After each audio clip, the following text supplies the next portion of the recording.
Greetings again, everybody. Welcome back to Demon's Crest. Now, before we head to the actual gameplay area, let's show off the aerial gargoyle, which we can now use thanks to the air crest. It can ascend. Yeah, it can ascend. It can fly up. That's great. And its attack is really powerful. But it doesn't hurt that guy, obviously. And yeah. Last time we went through a level with wind, and the aerial gargoyle wouldn't be affected by it, as that guy lets us know, helpfully enough. And now, since you have a talisman, might as well talk to that guy, because he will tell us what exactly a talisman does. But he is somewhat cryptic about it, so yeah, you have some fun guessing sometimes. This one's fairly obvious though. But now, let's actually head to the one area we still have left to explore for now, the forest. So in the last video, I remarked that this game features purple in pretty much every room of the game, and I encourage you to look for the color purple in this level. Look for it really closely and carefully, please. So yeah, you will see me use the aerial gargoyle a lot from now on, because it's easily the best. In this case, it even allows us to progress a little faster, because you can destroy those vines. But that little urn over there, well, yeah, let's use a claw for that. It's the only use for the claw in the game. Shoot it at the spikes, it leaves a climbable surface, which disappears after a couple seconds. And that's it. But anyway, different from what we usually do this time around, we'll be exploring the hidden path first, and there is a reason for that. That reason for now, though, shall remain a secret. Despite this room's gimmick, which you will be able to see shortly, it can be traversed rather easily with just about any gargoyle. But of course, it's the easiest with the aerial gargoyle, because it allows you to, well, not drown, to ascend. So if you ascend, you can hide up in those little safe spots while the water comes up. And while the water doesn't just damage you if you only touch it, it will hurt you a lot if you get your head underwater. And since there is knockback even underwater, this might cause you some trouble. Other than that, there isn't really anything to say about this room. There's nothing in particular here except up here. Not even anything hidden underwater, disappointingly enough. But yeah, behind those buster blocks is another vellum, and we now have 4 of them already, out of a total of 5.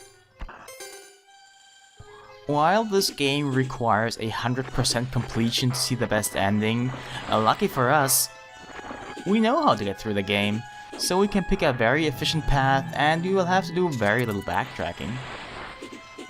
And there I used the imp spell. This little imp flying behind us now is supposed to actually attack enemies it gets close to, but in my experience, it sometimes just plain doesn't work. Like here. I guess I'll try it again later, hopefully with more success. And yeah, let's avoid drowning. While there is a lot of mercy invincibility in this game, if you get to take damage underwater, you will want to get out of there before it expires, which might cause you to, well, run into other enemies, which is what happened to me here. And I could swear that there is a full health refill somewhere around here, but it's probably underwater. And that guy doesn't want to drop health for us either. So let's equip Elixir. Maybe we'll need it and see what it does.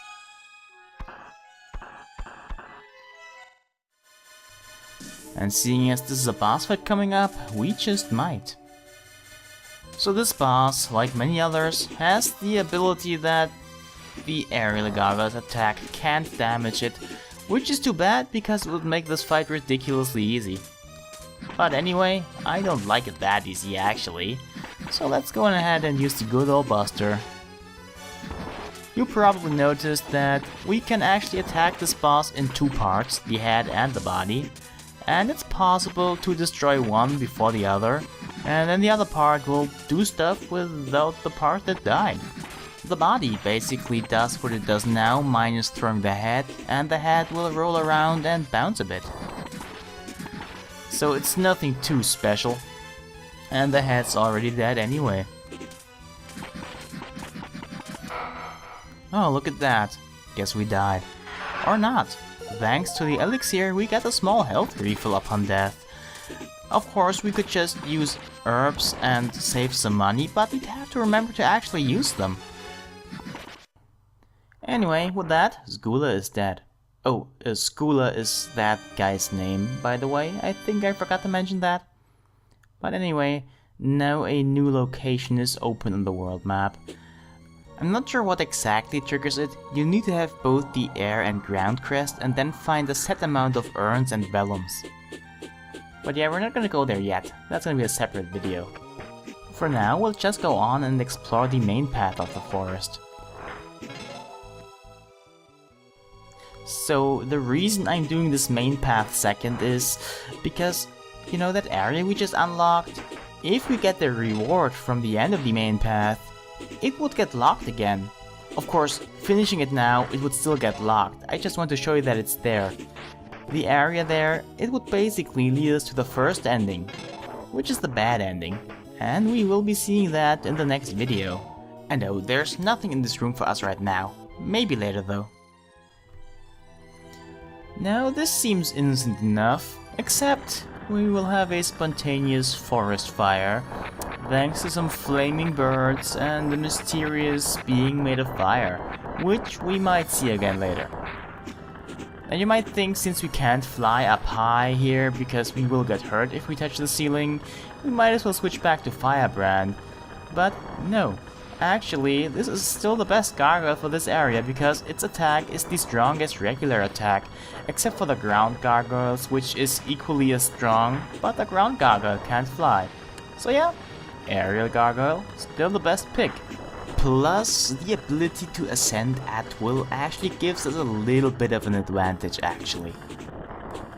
And oh, those pieces of burning stuff that sometimes fall from the ceiling, I don't think they have any tell, so it might just be best to wait it out, because I don't think that they fall repeatedly. Anyway, before we head on with the actual main path, let's take a little short trip to that one room in there, which has another talisman for us. The Skull Talisman. And what the skull does is that enemies will now drop more health pickups. Now this might seem like a good idea if you're having trouble with the game, but I personally think it's best to just keep the crown and buy potions from the money you get. That way you can heal at any time you want instead of having to rely on pickups. Speaking of health pickups, full health pickup before the boss. Predictably enough, it is the guy composed of flame birds, the one who set the forest on fire, you know. What a dick. So, of course, we can't use Firebrand's fireballs against him because, at least in this case, we can't fight fire with fire. So, the air gargoyle or the ground gargoyle are the way to go. They both do the same amount of damage. The ground gargoyle at least does when he's on the ground. And he's actually a pretty decent pick, even if you have the air gargoyle already.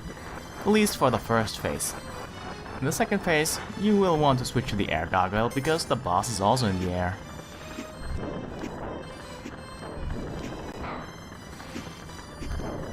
The second phase of this boss fight is the part that can actually be a little bit difficult if you don't know how to dodge the attacks.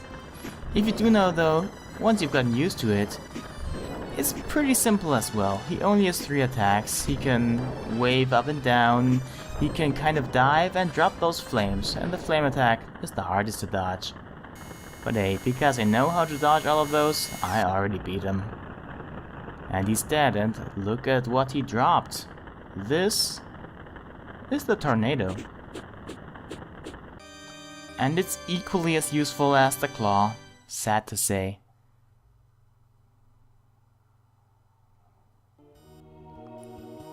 So now you might notice that the ceiling up there is gone upon revisiting the area. This would have also happened if we had died to the boss to make the way back easier. Now to get this health pickup we could use the aerial gargoyle, but I reckon why not use the tornado for it? It's the only use for it in the entire game. So yeah, this is pretty much the one reason you can come back here, if you wish. If you die to the boss, you can already get that with the aerial gargoyle though. If you don't have it, you might want to use your tornado. But anyway, I hope you enjoyed this episode, and I do hope to see you again next time. So, see ya!